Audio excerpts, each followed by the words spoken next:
What's going on, guys? I'm Tommy, and I'm coming at you with an action figure review. Today, I'm going to be reviewing Hasbro the Black Series Clone Captain Rex from Ahsoka. Now, this specific look for Captain Rex, this is a very, very special figure for me for many different reasons. One, this is one of the most fond memories in this specific look here of getting an action figure as a kid for me. I remember going and seeing the 2008 theatrical release of the Clone Wars, and going to Target across the street after seeing it in the theater with my dad, my sister, and my cousin, and this was the figure that I chose to get after seeing that movie back in 2008, a Phase 1 Clone Captain Rex. So when I saw Rex in the flashbacks in Ahsoka, I got very excited, and then to hear that Hasbro was releasing a figure was even more exciting for me too. Now, this figure I picked up, if you want to check out my recent vlog that I did, I found this at a shipper that's been showing up at brick and mortar Walmart locations all throughout the United States.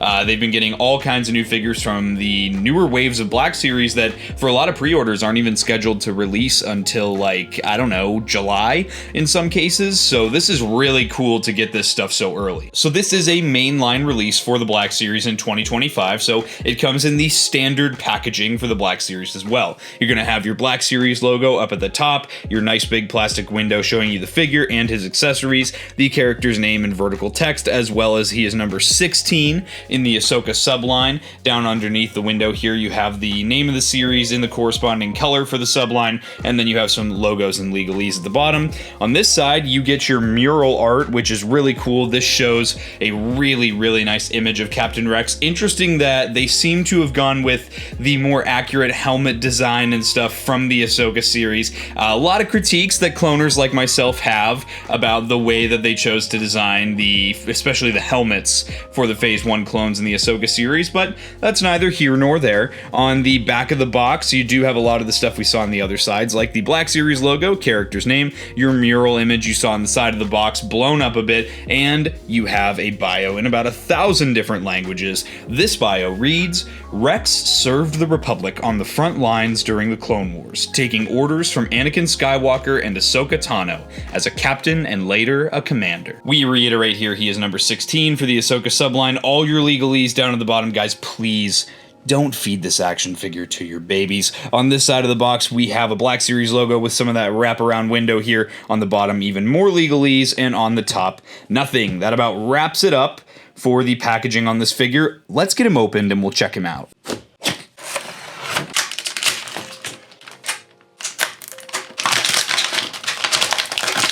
Alright guys, here's Captain Rex out of the box. Before we check him out, let's check out the accessories he comes with. So the first one here, this is technically counting as 2 of the accessories. You have the DC-17 blaster pistol. Now, although these did look a little different in the show, I believe these are the same sculpt that we've gotten on most of our pistols in the Black Series here for the clone blasters. I don't really see a reason for them to like switch them over, even though, like I said, they are a little bit different in the Ahsoka series.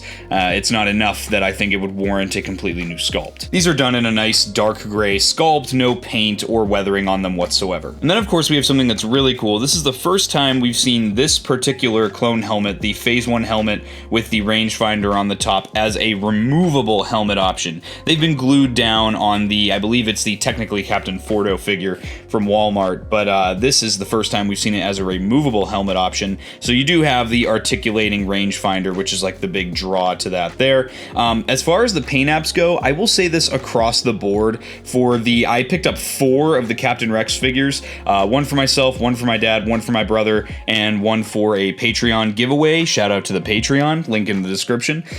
This is really, really nice. The paint apps on all of these that I saw in store looked really clean. The visors are nice and clean. They don't bleed. Everything around the grill here, the blue striping is nice and centered. The J guys look great. These yellow tick marks look great. Even these little lines on the side here, I guess this one's a little sloppy on the side here, but again, this all looks really nice. Even the striping on the back that I couldn't see in the packaging, everything is a nice vibrant blue. I think it looks great, and it's honestly a lot of great detail, and this sits when you want to pull it forward with the nice glossy black on the top of the rangefinder, everything looks really, really nice. I'm really happy with how this accessory turned out, and definitely a highlight. Again, this is kind of a nostalgia kick because my original Captain Rex figure I had in 2008 from the animated Clone Wars line had a removable helmet feature as well, so this is definitely a nostalgia kick for me. Now let's talk about Captain Rex. So the base body of this figure is your 2023 Clone Trooper body, so that's what a lot of this is going to be as far as articulation goes and stuff. I'm not going to go too heavy-handed into the articulation on this guy, just because, you know, I feel like there's not much to say, you know, so I'm going to definitely go a little quicker when I talk about the articulation, but there are some things specifically with the overlays that I want to talk about here, and not necessarily issues, but just commentary I have, again, as a massive cloner, and then also just a person who, you know, cares about the intricacies of Clone Trooper costume detail, as a member of the 501st Legion. I feel like there's a little bit to talk about here, and it has less to do with the Hasbro design choices and more to do with the Ahsoka series design choices. So, Captain Rex was an animated character before he was brought to live action. This was actually Captain Rex's debut in live action, so let's keep that in mind here. So the couple things I want to point out here. First, I want to talk about the pauldron. So the pauldron's a loose overlay, not glued down at all. This is a new piece that Hasbro designed, and it's pretty accurate to the show. I don't know that it's 100% accurate to Ahsoka, but, you know, at the end of the day, I think it looks very, very nice for how Hasbro put it together. Very proportionate for the figure, and I prefer when stuff like this is loose so that I can move it around when I put the helmet on and I want to pose him in some action poses. Now, I've seen a lot of commentary from a lot of collectors on this pauldron, and this is something that actually, beyond the action figure realm, a lot of people have a lot of very strong opinions about. So I kind of want to share the perspective of someone who has the knowledge of the 501st Legion and their extremely particular parameters when it comes to costumes, and then also just as a fan of Clone Troopers, kind of blending those two perspectives together here. So I'm going to come out of the gate. I like this design. I think this is accurate to what Captain Rex looks like in the Clone Wars. Now, I have seen a lot of commentary. People love to quote the behind the scenes, I believe it was of Clone Wars Season 1. It was either the movie or Season 1, and you can find it on YouTube or wherever if you just look up, you know, either Clone Wars movie or Season 1 behind the scenes. They talk about how a big goal here, you know, was, okay, let's, for the commanders of the Clone Legions and stuff, let's give them some, you know, unique accessories. Let's basically give them the kits with the commas and the pauldrons that we saw in Revenge of the Sith. They've specifically mentioned Revenge of the Sith, and they said, well, let's apply it to the Phase 1 clones. And that is why there's a lot of contention with how people talk about the pauldrons with the Clone Troopers. So because of that, a lot of people think that every pauldron that, you know, has one color on one side, looks smaller on the other, should look exactly like the pauldrons from Revenge of the Sith. And I guess just to give an example, I have the Clone Commander Bly figure here, and this is kind of what I'm talking about, minus the ammo pouches on the side here, which is why I kind of have them covered up by the blaster. You have one side that's larger with a color on it, and then a smaller side on the other side here. So people are essentially saying that this pauldron should be this pauldron here. And that's a point of contention a lot of people have had within the cloner community for years and years and years now, with the release of the Clone Wars and translating these animated designs to live action. Now here's my counterpoint to that here, and the counterpoint is this. Unfortunately, we have yet to see in live action a Phase 1 Rex, a Phase 1 Bly, any other clone commander in the Phase 1 look that has a pauldron shown in live action from the Clone Wars, okay? And because of that, because Disney and Lucasfilm decided to go with this particular design, this is now what we have to accept as canon. And you can, you know, have your opinions on it one way or the other. You can like it or not. But as far as I'm concerned, this figure here is definitely accurate to the show at the very least, and in my opinion, you know, if this is what they're going with right now, then this is what is to be considered canon for the Phase 1 clone pauldrons. And yeah, I'd love to hear you guys' thoughts, because I know a lot of people have very, very spicy opinions about this, very passionate opinions about this topic. All right, enough of my yapping about the pauldron. That took way too long. Let's talk about now the comma next. So my opinions on the comma are much more straightforward. You know, when it comes to the commas, I feel like this is a case where, you know, I feel like I just would prefer the soft goods. As a, you know, the holsters are kind of a moot point. It's a lot like I had to say with the pauldron here. Disney and Lucasfilm chose to give him these, in my opinion, gross-looking, big, giant holsters, and that's just the design they went with. So we have to just, you know, that is what it is. I guess until they change it, this is how Captain Rex looked in live action. However, as far as the comma goes, I would prefer if this was soft goods, just because it does affect the articulation of the figure. I do like, though, the paint apps. I think everything does look really clean. Okay, enough of that. The blue striping on the arms, which is really the only other unique paint apps for Rex here in this specific look, do look great. I think that the blue striping does a great job of following through from piece to piece. Interesting, I never noticed this little kind of cut here, where this little kind of indentation is on the end of the gauntlet. They did also paint over some of the comlink, which is again accurate, and everything looks good. Honestly, I gotta give it to the Hasbro team. Everything looks really good. You got the blue paint on the knee armor, and you have the soles are painted as they usually are.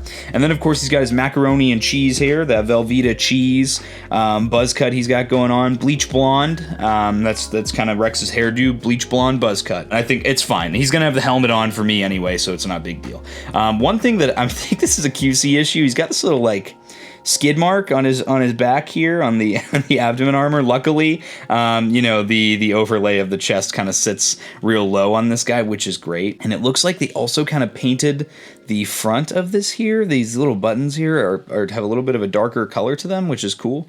But yeah, other than that, everything looks good. So let's get underway with the articulation on this guy now. So of course you have basically a barbell joint at the neck. You have a ball joint at the top of the neck and the bottom of the neck, which are going to give you some really nice articulation range. So you're going to have some down here, which is, you know, pretty nice. And then the up is actually really, really nice on this guy. Much better than most clones, actually.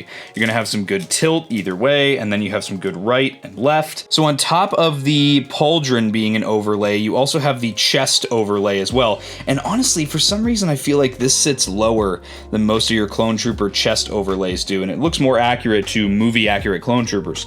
You do also have here a O-ring system for the shoulder armor. So the shoulder armor is actually attached to the torso as opposed to the arm. And there are some butterfly joints hidden under here, which have some really, really wide range. I like that a lot. And then you have the hinge and swivel as well. The hinge, of course, even with the pauldron on the heavier side here, gets you past that 90-degree mark. And then if you're swiveling this the full 360 degrees, I recommend just keeping that shoulder armor with the arm so that it doesn't stress the plastic of the O-ring system. He does feature a bicep swivel, which is great added range. There is a single jointed deep cut elbow, and then the elbow armor actually has a kind of malleable strap that wraps around the joint there, so you're still able to get past the 90-degree mark of bend, which is great here. There is also another swivel at the top of the elbow. This guy is like super articulated. And then down here at the wrists, you do have hinge and swivel. So you have a trigger finger in the right hand with that swivel and then a hinge. And then you do get another trigger finger in the left hand, except this time we have a horizontal hinge in addition to that swivel. Then, of course, at the midsection, we have a ball joint hidden up underneath that overlay, and even though it sits lower than some other ones, in my opinion, it does have some really nice range still. As far as the ball joints at the hips, the comma doesn't really get in the way because this overlay of the belt and the comma does have some good stress to it, so you can get this into pretty wide stances still, and it's actually, because it's cut all the way up to the back here, which is accurate to the animated show, and I guess technically the Ahsoka series too. That is cool. I like that. And then you do have a thigh swivel here that is hidden underneath the thigh armor, always great. Your knee armor is free floating, and again in that malleable plastic, so you're going to be able to move the knee armor independently of that knee joint, which is a deep cut single jointed knee, gets you to about that 90-degree mark, and you get a swivel at the top of the knee as well. And then of course at the bottom here at the ankles, you do have your forward facing pin for the rocker, as well as some hinge with some really nice forward and some really nice back. I think the 2023 Clone Trooper sculpt is like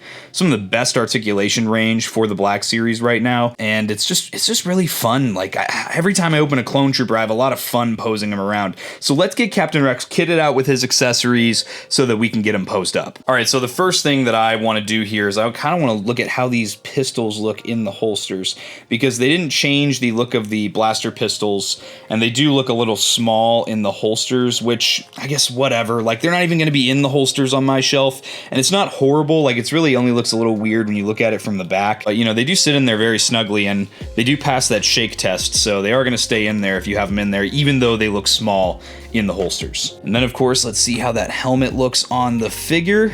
And I can proudly say Captain Rex is not a chinner, and even with all those extra overlays, you can still kind of raise that helmet up so that it's just barely hiding the chin, and then Rex can still have a little bit of a neck even with the overlays, and you know, you can still have a little bit of a gap there, and you won't have his chin poking out so much on the figure. I think this is a great look for this figure, and honestly, again, you know, looking at my 2008 figure, which I will pull up for comparison in a second here, I'm floored. And even just a basic pose like this, hands behind the back, looking off in the distance, I think this figure automatically is like top 10, maybe top 5 for the Black Series for me. I know we have a lot of cool stuff coming out before the end of the year, but even still, I'm already floored by this guy. Just going with some basic poses that are reminding me of the promotional images I remember as a kid. Here's a really nice one of Captain Rex here. Again, just a great pose of a great character here, and everything on this figure is so easy and so smooth. And I gotta say, between the butterfly joints and the bicep swivel, you can get this guy to really reach his arms across his chest, and you can get one of the most iconic Captain Rex poses of all time. Here's a nice low pose, more of an action pose, really kind of showing again that you can get those legs into much more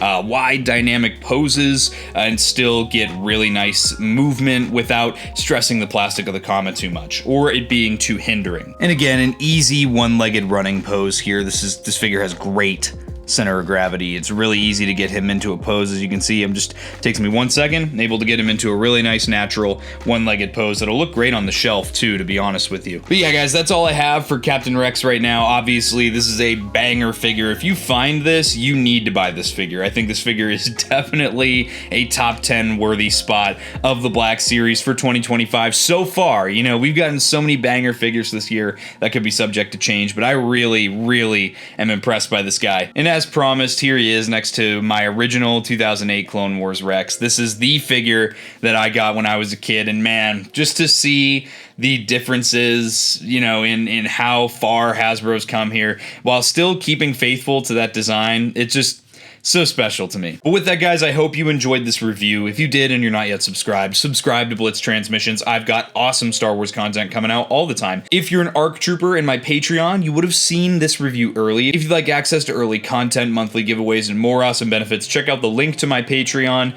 in the description below. In addition to that, if you're a channel member in the Rancor Battalion here on YouTube, you also would have seen this review a little early. If you'd like access to early reviews as well as voting on what I review next for the channel, the channel members did vote on this one being the next figure that I review for the channel, so make sure to check out that link. If you'd like some merch, you can check out the Blitz Transmissions Armory, as well as links to my Discord and all my social media, all there down in the description. Guys, I hope you enjoyed this review. I'll catch you for the next one, and may the Force be with you. Breaking off all units. Fire at will. 1, 2, pick your targets. Too many, Captain. Watch your stabilizer, Gold 6. Anybody cover me. I got 2 vultures on my tail. Gotta hold them here. Watch your left. I can't shake them. I'm hit. I'm hit. Where's our